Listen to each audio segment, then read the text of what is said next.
Okay, can you tell me your names, please? Sure. We're Kieba and Steve Dailey, D-A-I-L-E-Y.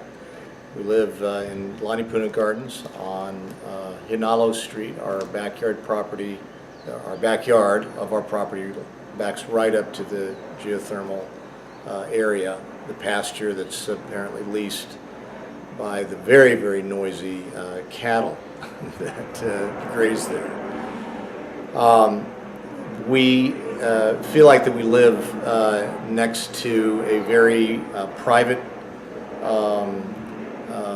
almost clandestine sort of operation where we never really know what's going on, what time things are going to go on, how loud it's going to be, what the repercussions, whether there's going to be smells or noise or the other sorts of things that are invisible to us. Frankly, our biggest concern prior to the storm was the fact that it's very clear that whatever is classified as compliant is extraordinarily low with regards to, or extraordinarily high. In other words, the levels of what might be harmful to the people in the area, those standards are extraordinarily high with respect to what really might be the impact. So much lower level fumes or gases or movements of any kind seem to be not on the radar and not sparking the level of concern or curiosity that we feel like is appropriate, especially for those of us that are living right next door. The night of the storm, we did hear some very loud noise coming from the plant. Again, sometimes that happens with or without a storm. We didn't know if it was storm related. We were more concerned about our own property and the storm, the impending storm, being ready for that. I'll let my wife talk a little bit about her experience during the night. One thing that's very odd for me is I slept through the storm. I basically passed out. I didn't hear anything, didn't smell anything, until the storm the next day. I woke up and realized that several trees had fallen on our house.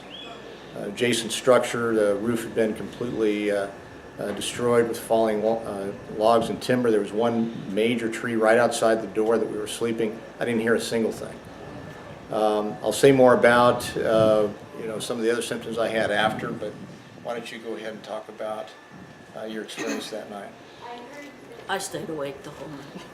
I was terrified, so I obviously couldn't sleep. And we normally sleep up on the third level, which is a loft, and we don't have windows. It's an all open floor, very large screens all around the house. And we decided it would be more safe to go down to the utility room and sleep by the washer and dryer on the ground floor. And so we had a blow-up mattress and went down there, and I was terrified the whole night because it sounded like jet airplanes crashing behind the house.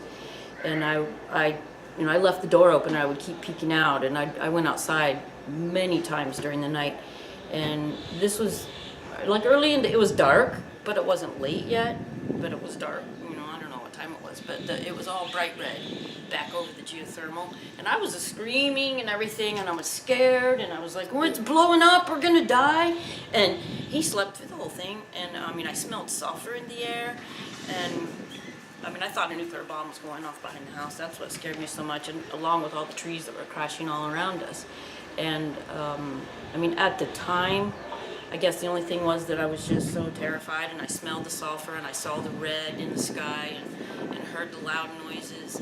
But I didn't really feel any other physical effects aside from being just terrified and exhausted from not sleeping until later on the next day. And of course, we knew nothing about what had happened. My friend had gotten a hold of me when I went to town. There was a message, and she would try to get a hold of us in time to say, get out of there, because they'd heard it on the radio that we needed to evacuate. But of course, we knew nothing about it. And as the days went on, I was really hoarse, and my voice got really scratchy and a dry throat, and I had a cough, and very lethargic, felt like I wasn't motivated to do anything, and that is very not like me. I'm a very high energy person, and I just wanted to lay around and sleep a lot. I've been, I didn't faint during the storm, but since then I've had several episodes where I feel so dizzy and lightheaded that I just want to faint. Anything that I ever complain or anything else? No, but noticeable for me is your lack of energy, the dizzy spells, and the coughing seems to, are all these things uncharacteristic. So for me, the next day or two, I noticed actually what I consciously characterized as a sense of high barometric pressure, just a stuffy, pressurized sort of feeling in my head and ears. My ears were sort of plugged up. Also extraordinarily low energy. And just by the way, we run a fitness boot camp. We're both extraordinarily fit people in all humility. I'm a nationally world-ranked athlete in swimming. I've climbed mountains, and Mount Kilimanjaro most lately. I've climbed Mauna Loa. Every single day is about physical activity, energy, and sharing that with other people. And both of us have been just very, very uncharacteristically low energy since, up through including today, several weeks later, on a daily basis. Peaks and valleys, but very uncomfortable, uncharacteristic for us. A few days ago, in the afternoon, we were getting in the car to leave to someplace in the afternoon. We smelled a very, very strong odor, rotten egg smell, like sulfur type of smell. I emailed Bob right away. And we contacted Bob, and he had smelled it down the road. So what the most uncomfortable thing, actually, the physical symptoms aside, is the lack of, as I started, the sort of feeling of a clandestine, secret, unsupervised sort of operation going on behind us. And I don't exaggerate. I understand that the people that are involved with it, own the plant or run the plant, however that arrangement is, have been in communication, that they have representatives that are speaking to the community and so on, but it seems so elusive. It seems so difficult to actually communicate with anybody that, pardon my language here, that just really gives a shit about the people that live right underneath this operation. If we had enough power, if we had enough, population, if we had enough influence, there's no doubt in my mind that the consensus would be to close it.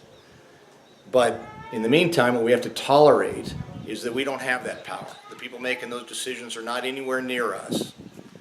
And what we are dealing with is once again, some sort of a regulatory standard that is not nearly restrictive enough, doesn't raise the alert nearly soon enough, number one, when something is really going on. We don't know that we're not breathing and living with toxic emissions all the time. We have chickens around our property, but are they healthy chickens? We eat the eggs that come from the hen that lays for us, but is it a healthy egg? Are we breathing healthy air? And we don't know that, and we can't get anybody to say anything except, well, it's not bad enough according to the standards. So that's the first concern. The second concern, I'll wrap with this, is that it's very, very alarming, beyond conscionable, that nobody notified the people that live right there that anything happened. How can that be? How can it be that when something dangerous is right there next door to us, that we weren't notified? I understand there's some sort of a chain of command. In fact, with permission, I'm going to go a little bit longer here. Quick story. It's your story. Long ago. I have a 10-hour limit on YouTube, just so you know. Long ago, I was in a cafeteria line, waiting for what I wanted to put on my tray, and there was butter over there for the roll that I chose from the cafeteria line. And I asked the lady that was standing right next to the butter if she would please pass me some butter to put on my tray. And her comment was, "I don't do the butter." And I felt how irresponsible to be in the line serving people and basically draw a line between the little bread muffins and the butter. And I feel like that the attitude at whoever's running the facility there is, "I don't do the butter. I don't tell the people. It's not my job to notify the people that might be seriously injured by the actions or reactions of what's going on here.